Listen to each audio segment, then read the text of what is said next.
You're listening to the Options Insider Radio Network, the home of the Options Podcast. For more quality options programs, visit theoptionsinsider.com or search for Options Insider Radio Network in your podcast provider of choice. Listeners can also access all of our programming through our mobile app available in the iTunes and Google Play stores. Select programs are also available via live stream at mixlr.com/options-insider. That's mixlr.com/options-insider. Don't forget to follow along with your favorite programs and submit your own questions for the hosts at twitter.com/options, stocktwits.com/options, facebook.com/theoptionsinsider, or via questions at theoptionsinsider.com.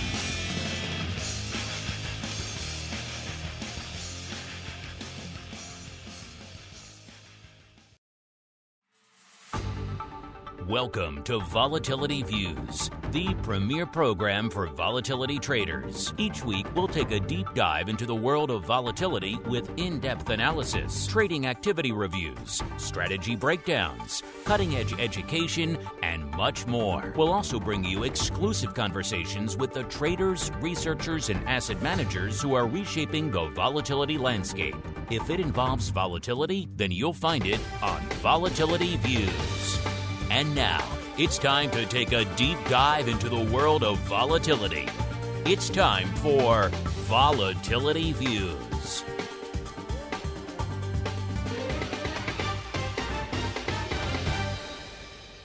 All right, everybody. That music means we are back once again. It is Friday. It is time to view a little bit of volatility. It is time, of course, for Volatility Views, the premier program for volatility traders. My name is Mark Longo from the optionsinsider.com, as well as from the network upon which you've been hopefully mainlining all week long. A lot of great content coming at you throughout the week. If you're just listening to Vol Views, I know there's a loyal Vol Views contingent out there, has been for a long time. If you're just listening to Vol Views, though, man, you're missing out on so many other fun things. Options Bootcamp, we went deep this week into all that madness with Lyft in the after hours and what can you and can't you do from an options perspective. Of course, the option block yesterday with the Flowmaster, getting into all that fun on the Feb 17s and VIX. Spoiler alert, may touch on that a little bit today as well. And then, of course, Twifo had a great time yesterday talking about nat gas and crypto and everything. Monday, of course, the OB Crypto Rundown had a good time as well. Pro Q&A with our buddy, Mr. Overby. A lot of great stuff hitting the network this week, so check out the full network. And then, of course,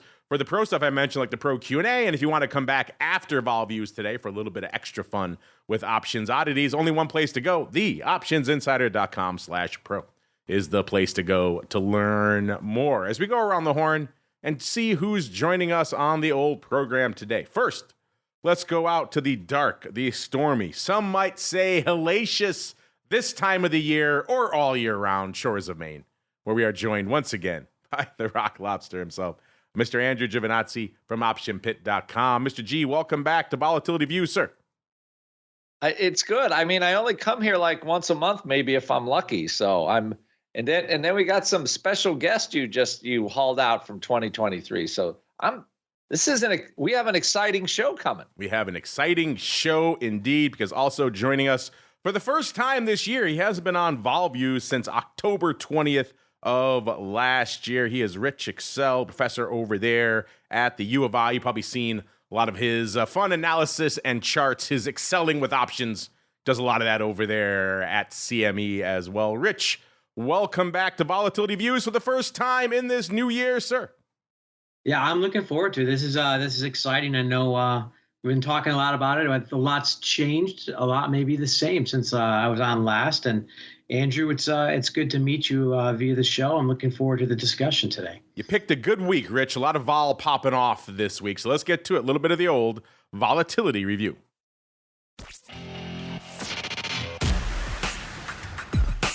It's time to break down the latest developments in the volatility trading world. It's time for the Volatility Review.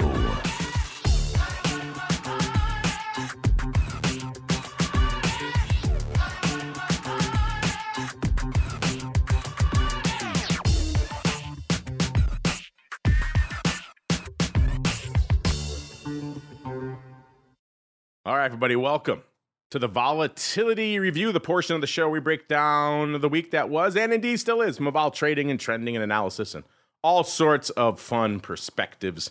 And coming into the start of the show, as we were talking about before the show there, it was a little bit of meandering going on with the markets. We had a little bit more inflation data popping off this morning. It seems like the market now having some time to digest it and not exactly loving what it saw, even though we're not exactly blood red, but we are red across the board. S&P was kind of hanging out green to a little bit unched before the show. Now most of the indices are heading into the red. S&P off 0.2, Dow off about 0.2% as well, NASDAQ off nearly 0.5%. And you know what? Because we were talking so much about small caps yesterday on TWIFO as well, and it is very much the story out there these days. Let's see where our old buddy small caps are hanging out right now. Off about not quite a full percent, but pretty darn close, about 0.85% as well. So as is the case these days, small caps like to see what the other indexes are doing, and then I'll raise you 2x. It seems to be their MO a lot these days. Or they just do completely their own thing, regardless of what else is going on with the rest of the market. So a fascinating end to a very fascinating week. As we kicked off the show, VIX was at a 1380, up about a point. We'll see where it is when we end the show. If the worm is turning again, then we might drift higher. Of course, we are heading into a long holiday weekend, so that's also going to weigh on vol. So a lot of conflicting forces at play here at the end of the week. And our old friend VVIX kind of giving up all of the juice it had earlier this week and indeed last week. It's at about an 80 even coming into the start of the show today, down about 5 points. So a lot to unpack. Maybe the worm turning again here. Is that enough to offset the weekend already coming out? I guess we'll find out. Let's go around the horn. We'll start with our guest. Rich, before we get to all the action I was just talking about this week, as I mentioned at the top of the show, this is your first appearance with us for the new year here. Still the new year. We're only halfway through February, so it's still a new year to me. I'm still writing 2023 on a lot of my papers and things, so it's still in that zone for me. So Rich, when you look back at the very interesting year that was 2023 from a vol perspective, what really stands out? What resonates to you, sir? Well, I mean, I guess the one thing that resonates to me is how we didn't really have a lot of vol, to be honest with you. And I think when I was on here last in October, at that point, I think I was really focused a lot. And I think I remember saying I was expecting higher vols the following week and the rest of the year, actually. Because to me, when I look at the volatility markets, it's always a liquidity thing. It's always not liquidity in the options market, but liquidity in the plumbing of the economy and plumbing in the market. And when that liquidity is flowing, when there's a lot of money flowing into the markets, vol tends to be dampened, right? But when that liquidity starts to get taken out of the markets, that's usually when we see things start to break. That's usually when we see more volatile markets. And at that point, September, October, that's what I was thinking we were finally starting to see. We saw some glimpses of that earlier in the year in March with the banks, et cetera. Thought that was about to be the case. But then, then the Treasury turned around in the end of October, changed everything in the refunding announcement, and then sterilized a lot of what the Fed's doing and just flooded the market with liquidity. And we saw this, we saw the impact of that, right? We saw expectation of rate cuts priced in pretty aggressively in the last couple months of the year, and we saw everything. It was the everything rally again. I mean, it was one of the most epic rallies you'll ever see, I think, across risk assets, but across risk-free assets too. Bonds rally pretty aggressively. I think we're seeing a continuation of that, if you will, in terms of the financial conditions still getting easy, still moving higher. But that's we can talk about what could happen going forward. But I know you mentioned the kind of the small caps there. The small caps had a really nice move at the end of the year. I think there was some seasonal behavioral things going on there, but ultimately, until that last couple of months of the year, small caps were miserable, right? They were, while everything was going to new highs, small caps were negative. And we're still seeing small caps down this year, even with the market back at all-time highs. And I think that to me shows me that small companies, small businesses are still really struggling out there because liquidity has been taken out of the market. So I still think that liquidity drain is going to cause more vol here at some point. But we just right now, the last couple of months has just been easier financial conditions leading to low and lower volatility, and something's got to break. Yes, you're right. Small caps very much an interesting story. The last quarter, even the last few months of last year, kind of just taking on a life of their own. But that said, fast forward to this week now, Mr. Rich. Like I said, you picked an interesting week to come on. We've been kind of lamenting the lack of any real serious upside in VIX land for a little bit here on the show. It's kind of been drifting lazily between, the 12 and 13 handle for a lot of these shows we've been doing lately. Then all of a sudden this week's come along, we get a pretty hot inflation number, and all of a sudden vol's popping, VIX cash spiking to around 17.5. Things are moving, things are shaking. So you picked an interesting week to come on for the first time of the year. Mr. Rich, what caught your eye out there this week? Definitely the inflation. I mean, I think that was that's brought it back squarely into focus. I think the market was hoping that inflation was behind us and we could focus on growth. And since a lot of people were seeing better growth, they're like, it's all good. And I think the CPI earlier and then the PPI today have really kind of heightened focus again back on that inflation idea. And when inflation is moving higher, if we fear inflation moving higher, the problem is portfolios are not built for that, because in higher inflation worlds, stocks and bonds are positively correlated. In low inflation worlds, they're negatively correlated, which is how most people build their portfolios. And so I think that causes some concern. Now, we haven't necessarily seen it so much this in a holiday, essentially kind of a holiday shortened week. Most people I talked to were already getting on planes by lunch today, I guess. But I think that this, to me, the CPI and PPI, we saw the reaction in the front part of the interest rate curve. You look at the move in 2-year yields. I look at that, and that tells me that earnings multiples are going to have to start coming lower, and the rally we've seen in stocks has been entirely from multiples and not really from earnings, with the exception of a handful of stocks. So I think that there's signs to me within that inflation data that we might be seeing more interesting 2 weeks, maybe even 5 weeks into the next FOMC meeting. Yeah, you mentioned that data coming in hot again this morning. Of course, CPI came in hot earlier this week. Listeners, now PPI, as Rich alluded to, coming in hot this morning as well, rising 0.3% for the month. That's the largest we've seen since August. Most of the economists surveyed have been looking for about 0.1%.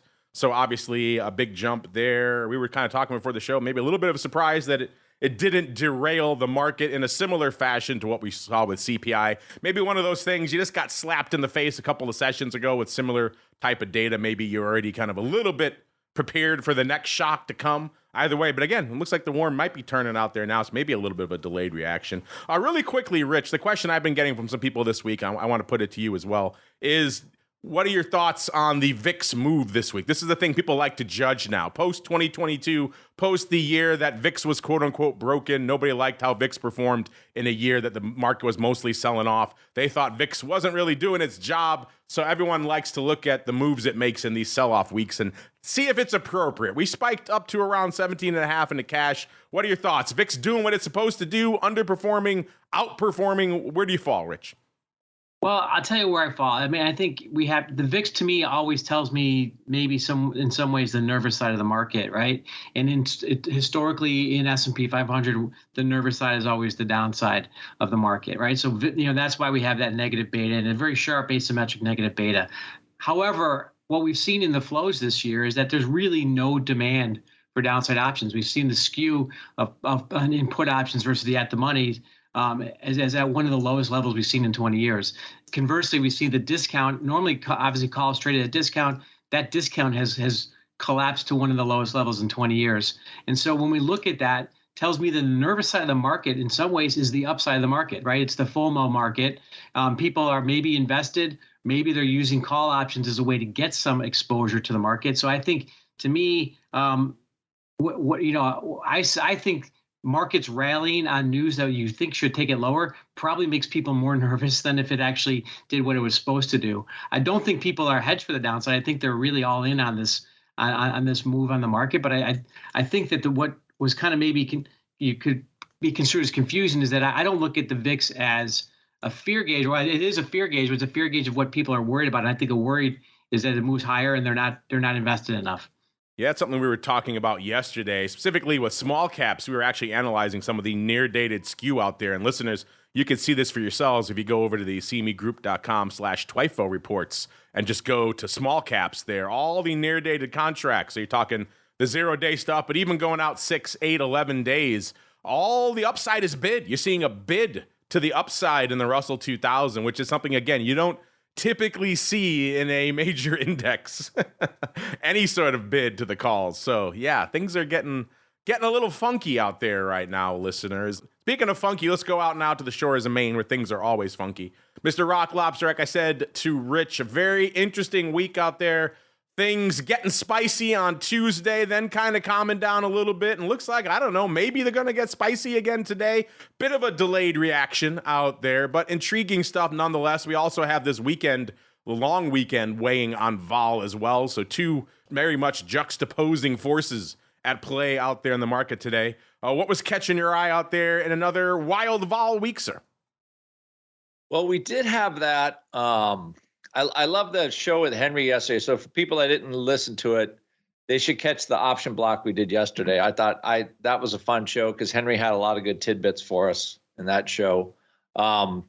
Namely, Mr. 17 level call buyer with his 360 jillion calls that actually had a shot on Tuesday, as I recall.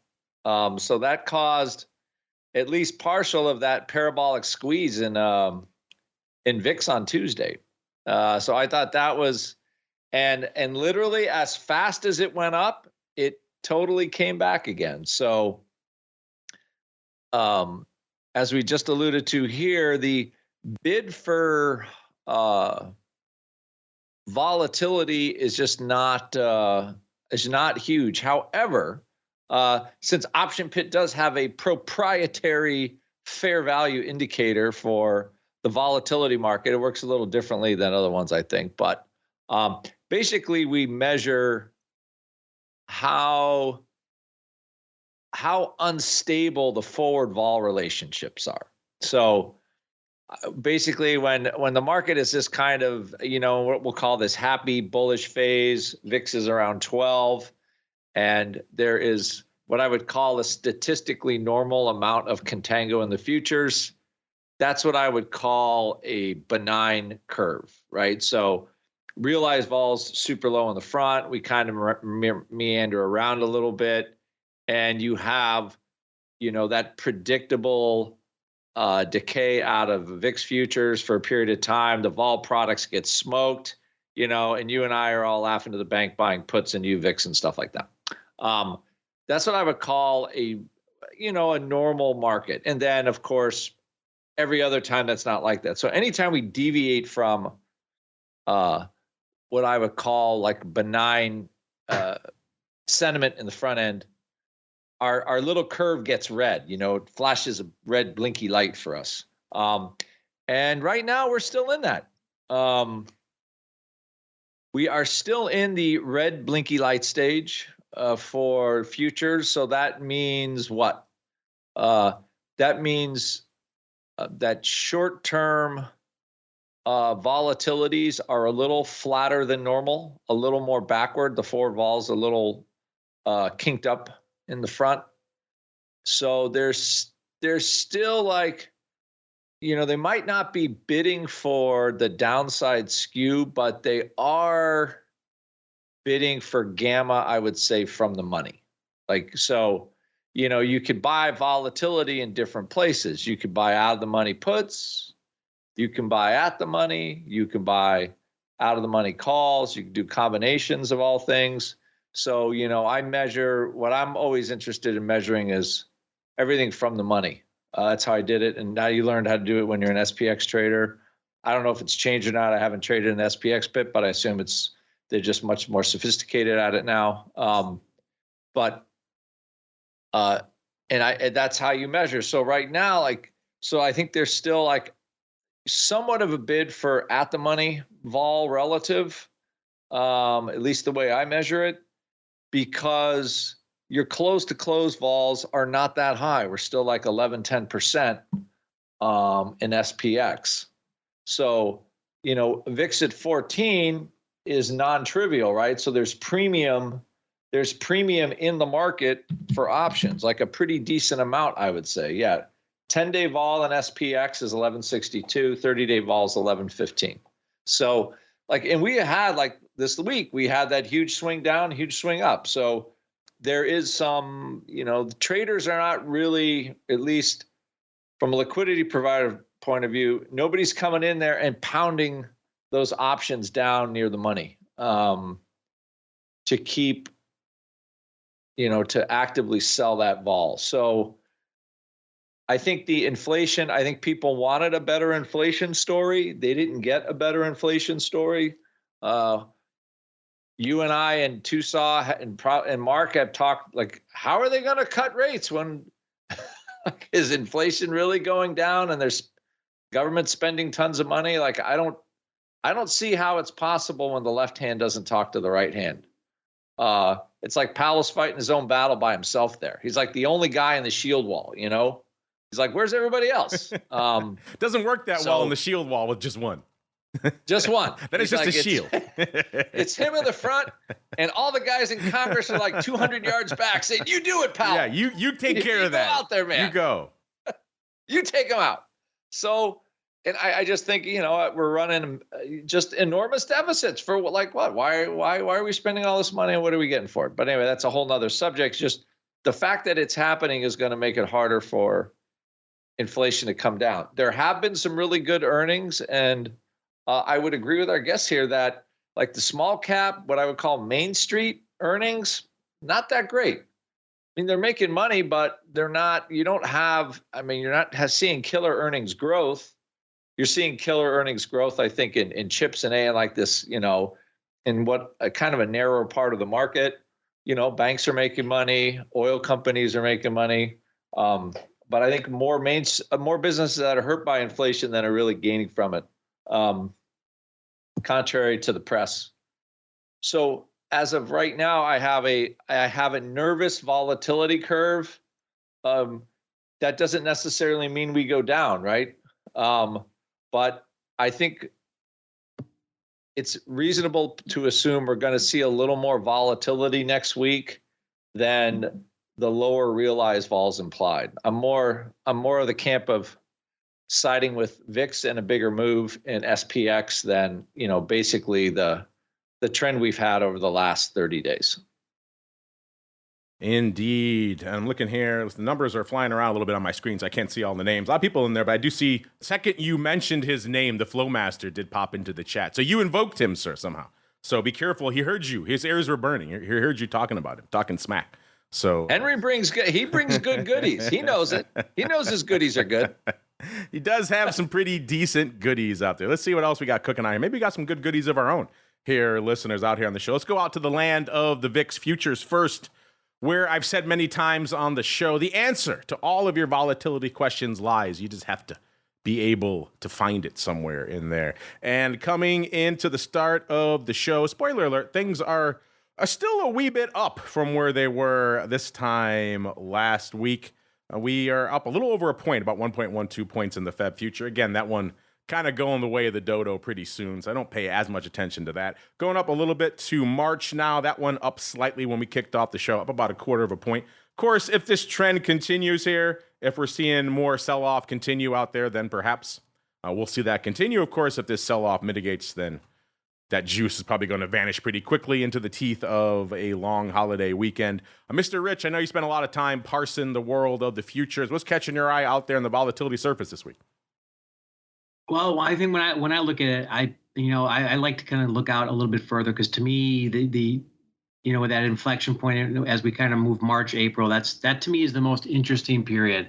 And so I think that that's where I'm thinking that's if we're going to have an inflection, we're going to have a kink. That's where it's going to happen, and so that's what's driving me. I think that's where we have a lot of catalysts as we kind of go into March. We have a lot of kind of things that we're lapping, events we're lapping, programs are lapping, et cetera, and that kind of catches my eye. And as I think about this year, I talked before about the liquidity.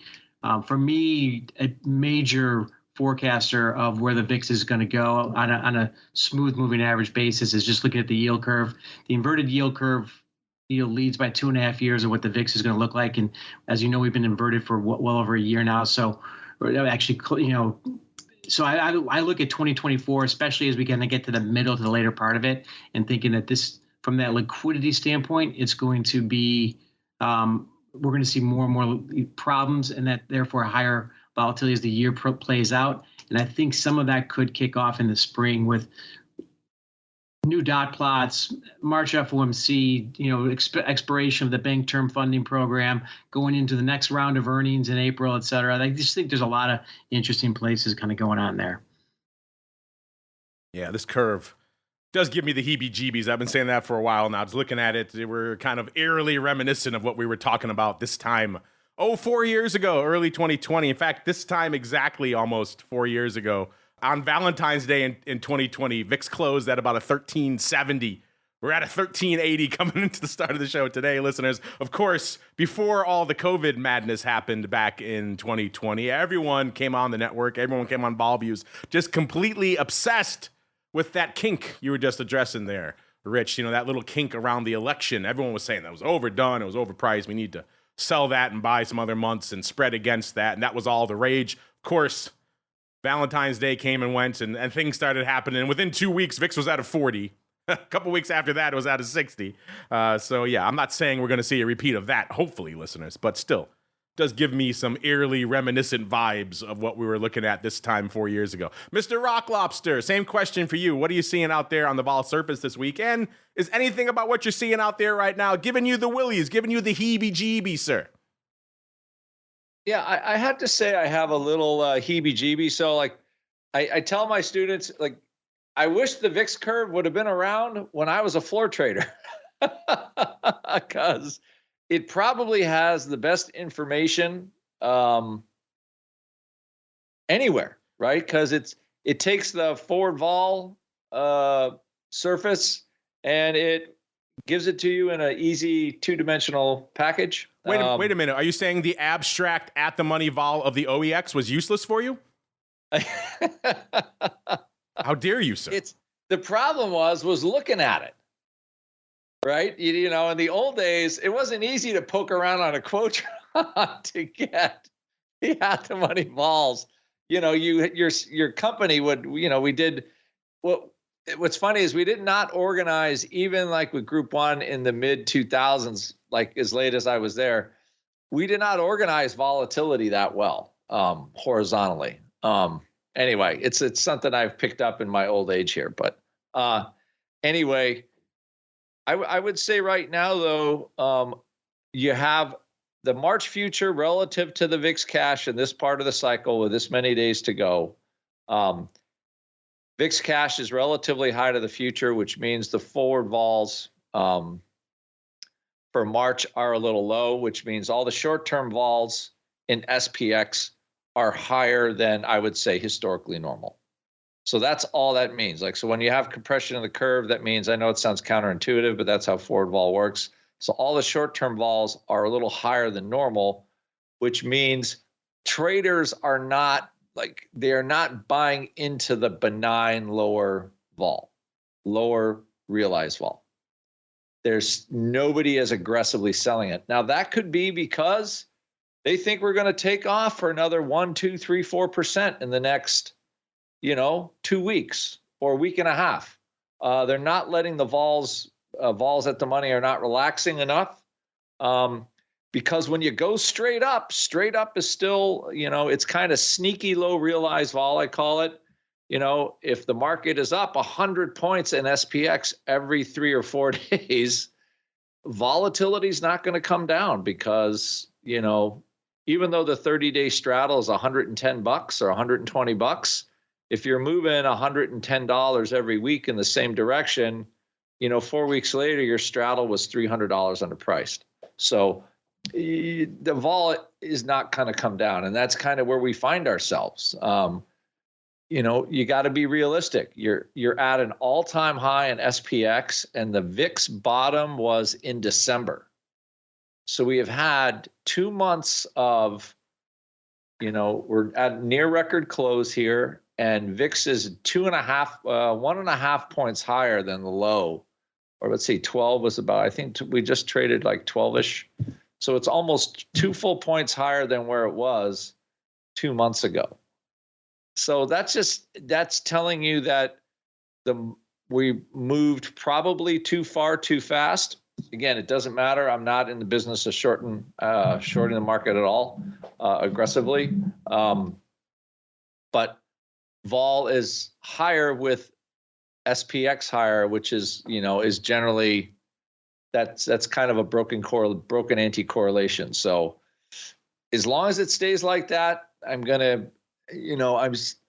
I still try to have some downside, but I have to say, like January, February, any volatility money on short vol got burnt on the SPY puts that I bought against it. So it was not a great January. The cycle was it was a treading water cycle for me, to be quite honest. Didn't make a whole lot of money because my SPY puts, every time I had a chance to sell them, I kept invoking Fred Sanford, like this is going to be the big one, and it didn't happen. But you had the sweet VIX strangles this week, I'm sure. So those calls did all right for you. Oh, the VIX. I mean, the VIX paid, but I generally have, like when we're in contango, I keep, short VIX, short SPX, and the short VIX was paying, right? But the VIX strangle is one type of trade, and then the short is another type of trade because I want that gas from the SPY put. But I did not sell I've sold some SPY puts last week when we had a couple of drawdowns. But for the whole month of January and beginning of Feb, I didn't sell any.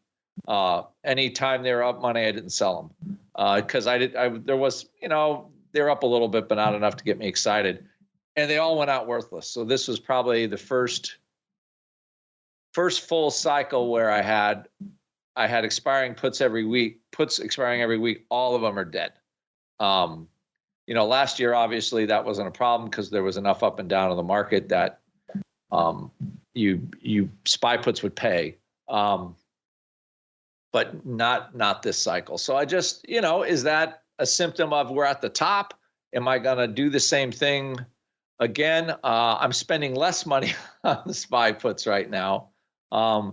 And I'm flipping a little bit to more long VIX, long SPY as a trade going through this cycle, just because that's where we're going. And there's not, frankly, there is not enough in the curve to like VIX puts enough like I normally do. So there's just not enough to feast on. When the future and the cash are almost at the same price, VIX calls are a better deal relative to other things. So I would rather buy those and get long SPY, like SPY call calendars, and still have like a positive theta with positive expected value profile for the trade. But I'm not as hungry to buy VIX puts as normal. I think the strangles could work.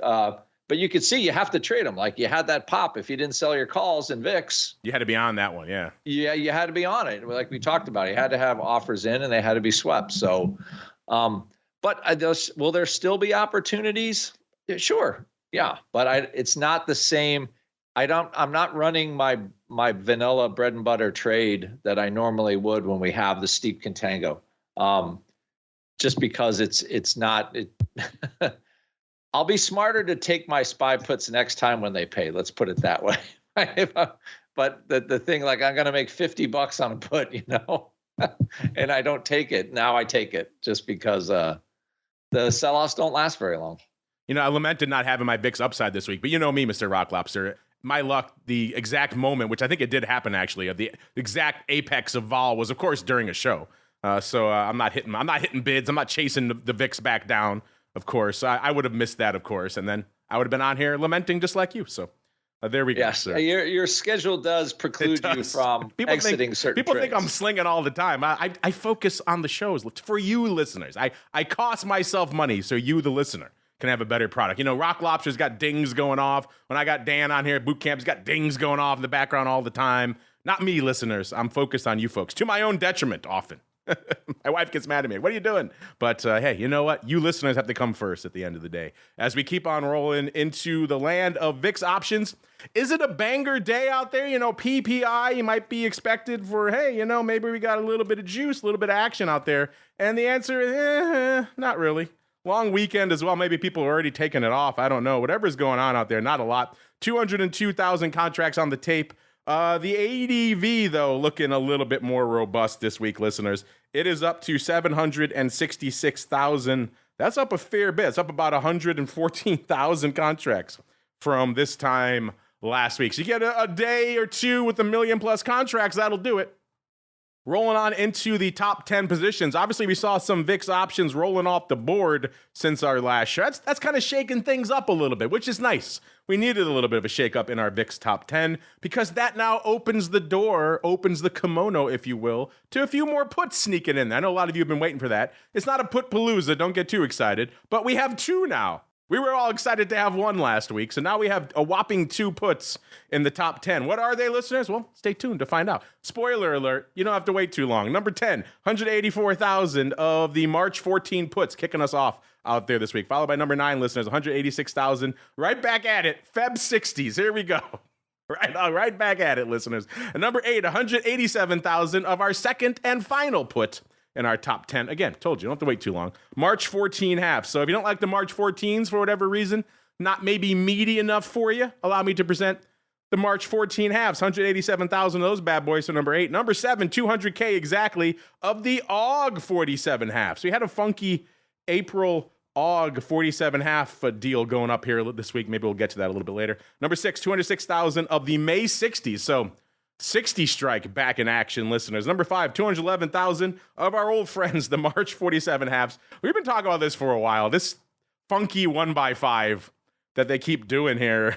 You think it's usually 20 or 22 by, I think it's 20 because looking at all the open size there. 20 by 47 half, 1x5. We were talking about it last week with Steve on the show. We've been talking about it for a while. There's so many things about it that I just kind of laugh at. The strike selection, the ratio, all sorts of things about this one. But nonetheless, it is dominating our top 10. We have the AUG 47 halves at number 8, now number 5, 211,000 of the March 47 halves. And that's not enough. Number 4, 224,000 of the May 47 halves. So pick your month, pick a 47 half strike. Chances are it's got size thanks to our 1x5 friend. Number 3, 234,000 of the March 17s. A strike we are all familiar with back with its Feb saga. We'll get to that in a little bit. Maybe playing that game again in March. Number 2, 254,000 of the April 20s. And the number 1 big dog in VIX right now, listeners, 353,000 of the March 20s. Now, I mentioned the March 17s. You'll notice, of course, our friends, the Feb 17s, rolling off the board this week. We were talking about them on the show last week. Seemed like they were going the way of the dodo. And again, as the Rock Lobster alluded to, our buddy the Flowmaster did a great breakdown of this on our option block show yesterday. So check that out if you haven't. I'm kind of run through the bullet points here for you listeners. But of course, they opened this trade back on January 12th, was the largest block call print in VIX options history, about $250,000 or so going up for these things. They paid about 67 cents for these, as I recall. And they look good pretty quick. On Jan 17th, they were trading $1.01. So printing over $1. So it looked like a decent trade. Obviously, they have something else against it, but from just the options lens that we could watch, that side was looking pretty good. Then things started turning around. Vol went nowhere fast, and they were getting annihilated on the Vol side of the trade, on the option side of the trade. Going into our show last week, these options were trading for 11 cents. So this was just money out the window. They were looking terrible. Then, of course, this week came along. Monday, not so great. Tuesday, bam, CPI just shooting a whole new injection of life into this trade.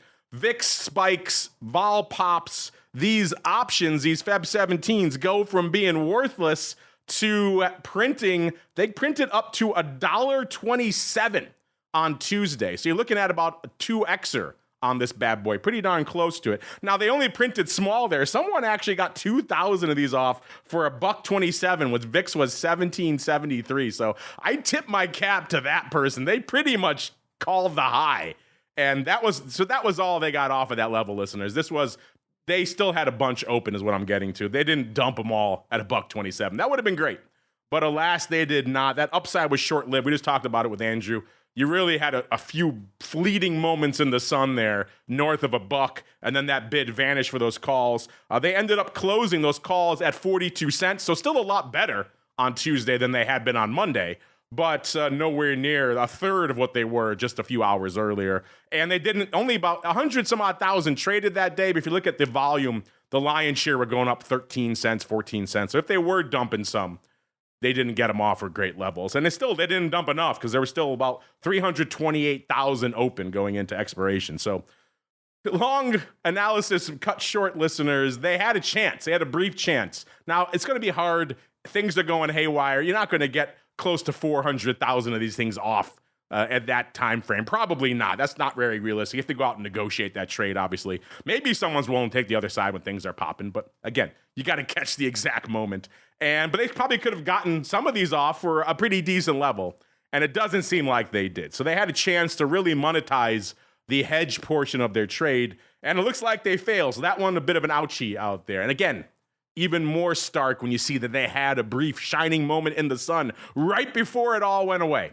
Just makes it that much more apparent, listeners, that you have a hedge, and when it does something for you, you have to monetize it. Otherwise, you spent money on it. Take it off. Yeah, so that was a painful one. Let's get out to this week, listeners, and see if you have any more pain out there. Again, if you want a deeper dive into that, check out yesterday's option block. The Flowmaster did a great deep dive of that. This week, like I said, not much going on today, about 200,000 contracts on the tape. The big dogs are kind of already coming up against it. We're having fun here, so I'll kind of skip through really quickly. Got 19,000 of the March 17s lighting it up today for the big dog. Yesterday, a little bit more paper, almost 700,000 contracts on the tape. We have a May 60s. Again, that's what we're just talking about. May 60s going up 103,000 times, followed by 100,000 of the April doubles yesterday as well. Opening on the 60s, maybe not so much on the doubles in April, which is kind of interesting. And that's kind of the big print for yesterday. That's 200,000 of our nearly 700,000 yesterday. Wednesday, a banger day, the banger day of the week, 1.25 million going up out there, leading the dance on Wednesday, 100,000 each of the April 47 halves and the AUG 47 halves. And now you look at that, you think, oh, they just rolled those, but obviously dig a little bit deeper. It looks like they did our 1x5 against. I'm not sure if they were rolling. Again, I can't tell of either of these if they were closing or not, but it'd be a weird time to roll your April to August, but we've seen weirder things, unless they're just putting on more because they like it. By the way, we saw the AUG 22 47 half, 1x5 going up against the April 22 47 half. Again, 20,000 by 100,000 times. So you're talking 240,000 contracts just in that one trade. So a pretty action-packed day. Outside of that, the big dog was 59,000 of the March 14 puts and 55,000 of the March 13 puts, and round out the top five on a very active Wednesday, 47,000 of the April 15 puts. Going out to Tuesday, obviously some options rolling off the board, and that one was a pretty big banger day as well. 2.25 million contracts on the tape. The big dog on Tuesday, obviously you're going to see some Feb action on Tuesday. 143,000 of the Feb 20s. Didn't hurt that we also had a nice pop on Tuesday as well. So kind of a double whammy heading into expiration and also having this big move. And then, like we said, 140,000 net of the Feb 17. So they did trade, but obviously not enough to take off the size that they had. And also, the lion's share of those weren't at $1.20 or even north of $1. The lion's share of those were well shy of 40 cents.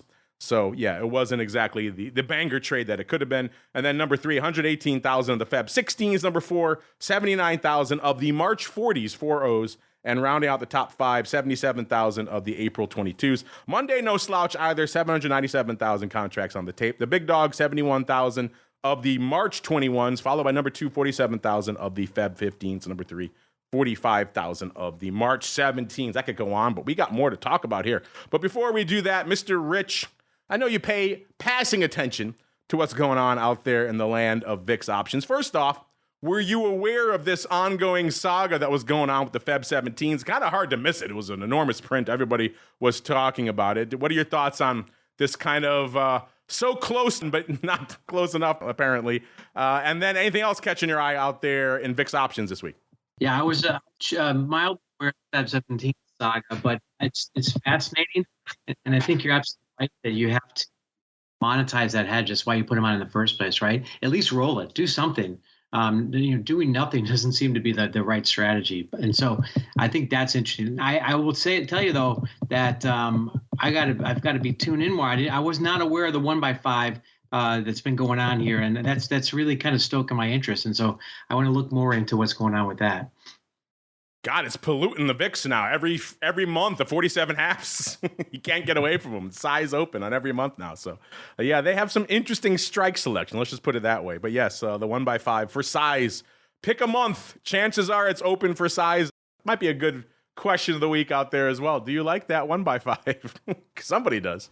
Somebody keeps it up. Mr. Rock Lobster, same question for you. We already talked about the Feb 17s yesterday on the option block. If you have any final thoughts there, you can feel free to add them. Then, of course, anything else catching your eye in a pretty action-packed first half of the week, then kind of a quieter second half, sir? I mean, yeah, 17 calls, definitely that was the all-time excitement. And how close they got.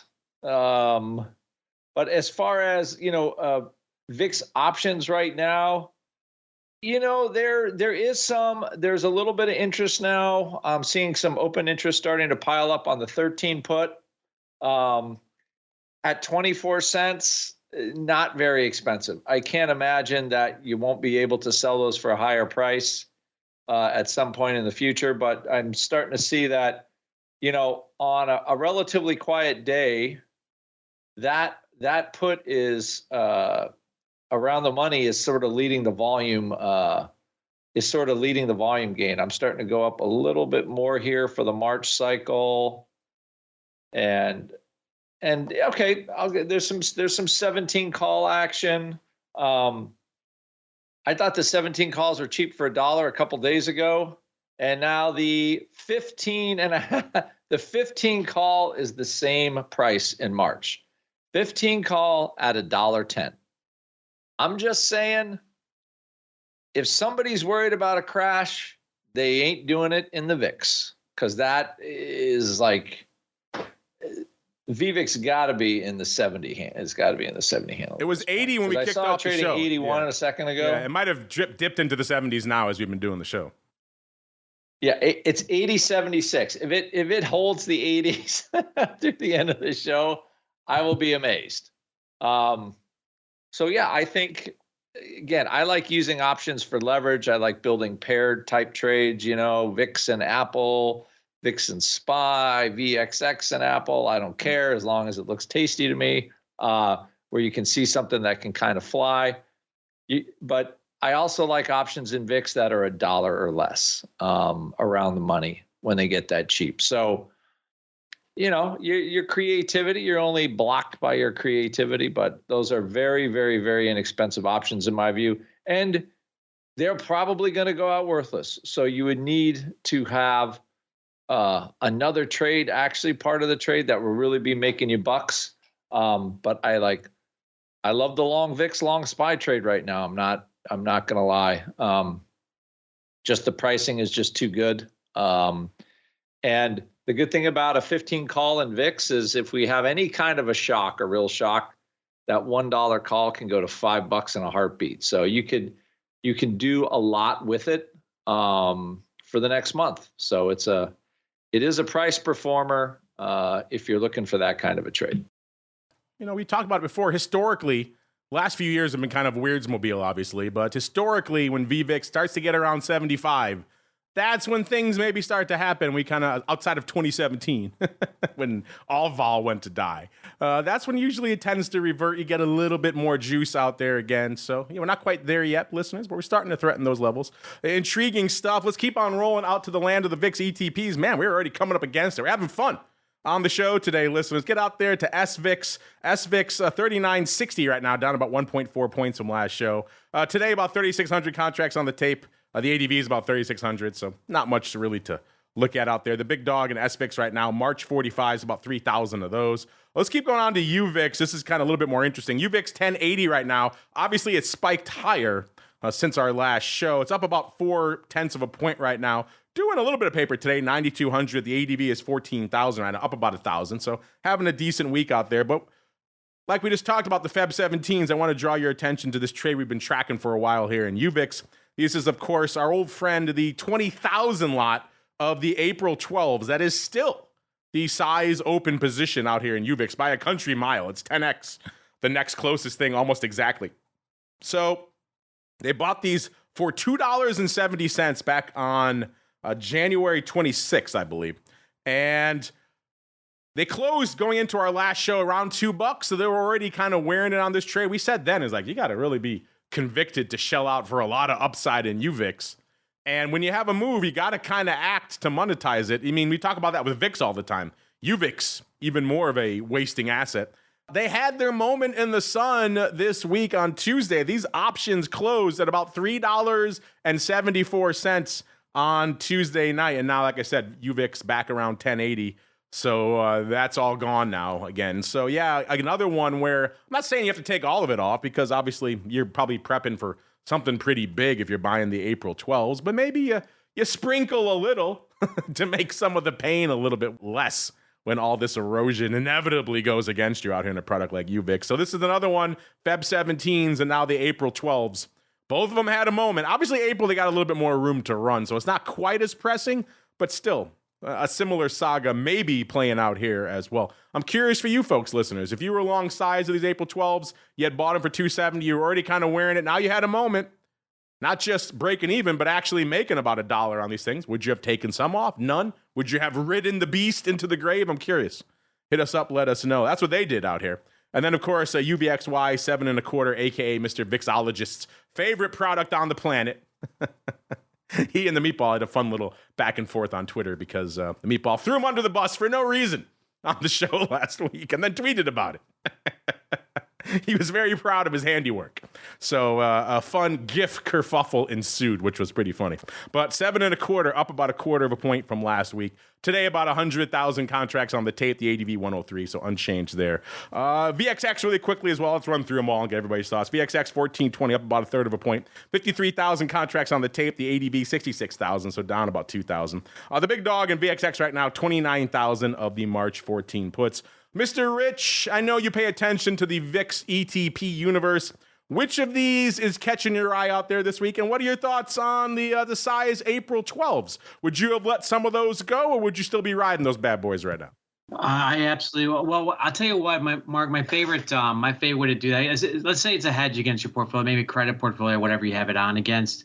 You got to roll them up to a higher strike. Even if you think this is the big one, do it on a 1x2 basis, but take a little bit of premium off the table. I think you just have to take some premium off the table because, you know that it's maybe not just selling them outright, but like I said, I like to maybe roll into a higher strike 1x2, take a little premium off. I still have some exposure if it's a hedge, but if it bleeds back down, at least I took something off, and it makes me feel a little better. The odds are it is going to probably bleed back lower, as you said. It's this is definitely a waste and asset, instant gratification idea. The fact that they're using it for the pure asymmetry tells me there is probably, they see it as a cheap hedge on the other side, but you got to be active on that. You can't hedge your book passively, right? That you cannot do. Mr. Rocklops, the same question for you. Anything catching your eye in the universe of VIX ETPs this week? And B, would you have danced with the devil in the pale moonlight of these April 12s, or would you have taken some off the table, sir?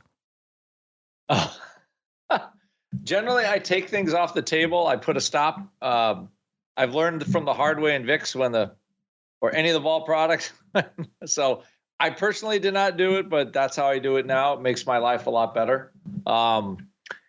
So, and anything this week,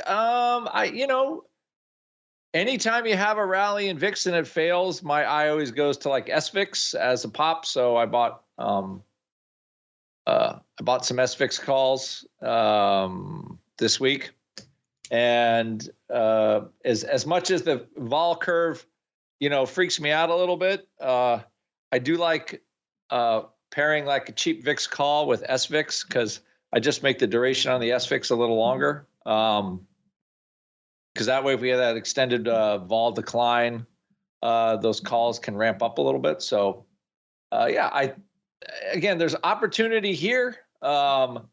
It might not be how everybody else looks at it, but I think when you're at all-time highs and vol and the vol products is zero, you would be remiss not to participate in that a little bit. That's my 2 cents on that one.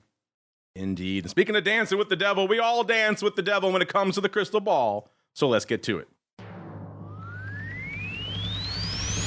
It's time to peer into the future and reveal what the volatility gods hold in store. It's time to look into the crystal ball.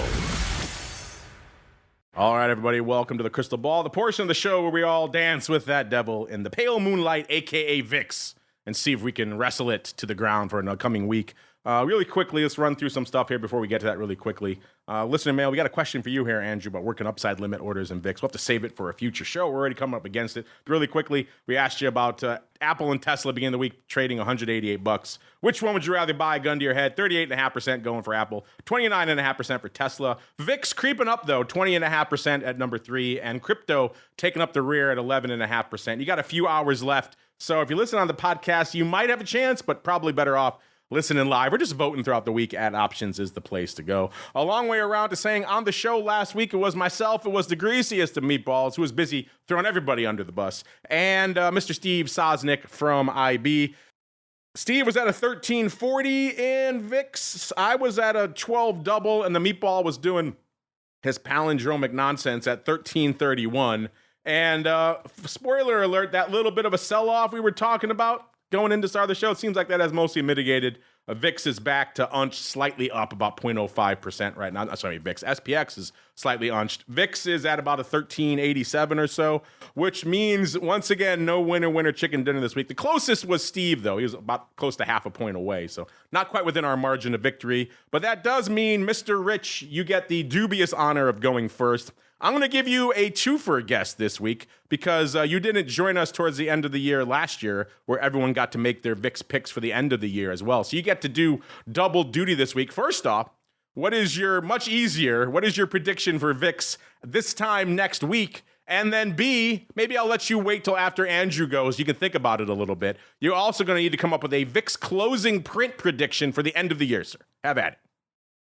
Okay, yeah, I'll definitely want to wait till after I hear what the Rock Lobster has to say about. So before I give you my closing for the year, but I think for next week, I'm gonna shorten week, etc. I think we're gonna maybe be I don't know. I'm gonna go with something on the order of 14.25.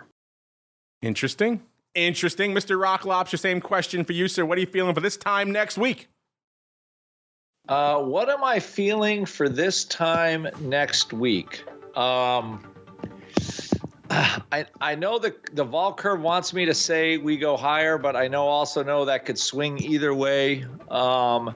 And I just don't believe this market ever wants to sell off, no matter how bad the news. So I'm gonna say 12.99 for next week. Look at you throwing me a curveball there. 12.9. I gotta say, when Rich went 14.25, I was kind of lurking in some kind of territory like that as well. So I'm not quite that high. I was thinking more 14.05, but I want to give him a little bit of breathing room. So I'm gonna say, we just ticked 13.85. I'm going to maybe say kind of unched on the week. I'm going to say 13.85 for this time. So that's your mark of this time next week. Andrew got a 12 handle, if ever so briefly, next week. Rich at a 14.25. I give him a little bit of breathing room. Nice host that I am at 13.85. Mr. Rich, the time has come, sir. What are you feeling for this time, the end of the year for VIX? And then B, that music means we come to the end of the show. So if folks want to check out all of your insight in between appearances on Vol Views, where should they go? What should they do? First of all, end of year guess, I'm going to say 1999. I think we're going to party like 1999 in the VIX this year. We're keeping the vol all the way through the end of the year. Interesting. Yeah, I do. I'm a big believer that we're seeing with the inverted yield curve with the real Fed funds, both are good predictors for me. That tells me we're going to have a more volatile year. So I think we'll see higher levels than that this year, but I think we're going to end the year on a higher volatility basis. We've got an election at the end of the year too. I just think there's a lot of moving parts. And just to kind of where people can find me, it's always CME Group, Excel with Options, talking about all the different asset classes out there, trying to come up with some option trading ideas for you and a way to express your view. You can find me in my Substack, which is called Stay Vigilant, or you can always find me on LinkedIn, where I'm putting out charts every day. There you go. Give him a follow over there. Stay vigilant at EXCELL, EXCELL. Richard, all one word, no spaces or underscores on Twitter as well. And, of course, a lot of good stuff going up over there for CME all the time. And he pops up occasionally on Twifo as well, so stay tuned for that. And Mr. Rock Lobster, sir, if folks want some pit goodness in their lives, where should they go? What should they do? Run over to optionpit.com. If you heard this here show, you get 10% off anything. Mark just launched Trade Zone for teaching people how to invest in these big cap stocks with little tiny dollars instead of big dollars. That's coming out right now. So 888-TRADE-01. And I will see you on Oddities later. I'm looking forward to the show this week, I have to say. Unlike usual, when you kind of have to be dragged, kicking and screaming onto it. No, it's going to be a fun one this week. I'm kidding. The Rock Lobster brings the heat. Stay tuned for that. If you want to check that out for yourselves, listeners, head on over to theoptionsinsider.com/pro. That's the place to go to get access to all the Oddities fun, which is coming up a little bit after this show. If you don't go there, of course, unfortunately, that's going to do it for your broadcast week with us this week. Hope you had a good week. If you missed anything, it's all there for you on the network feed to enjoy at your leisure. You might need it. Holiday, maybe you're getting a little antsy, your mouse finger getting a little itchy on Monday because you can't trade. Tune into some content maybe you missed on the network feed, or maybe head on over to theoptionsinsider.com/pro. 300 plus episodes waiting there for you. Just had Scott Nations in the hot seat answering a lot of your vol questions recently. Of course, Options Oddities of your week. Great giveaways, live streams so you could heckle the Rock Lobster and everybody else going on out there, and a whole bunch more. Theoptionsinsider.com/pro. Got to get on out of here now. Back again for Options Oddities and a little bit exclusively for the pro folks. No shows on Monday, long holiday weekend, listeners. So enjoy your respite from trading, unfortunately from the option block and crypto as well. Back again next week with our usual array of content all the way through to next Friday, another episode of Volatility Views. Stay safe out there, everybody.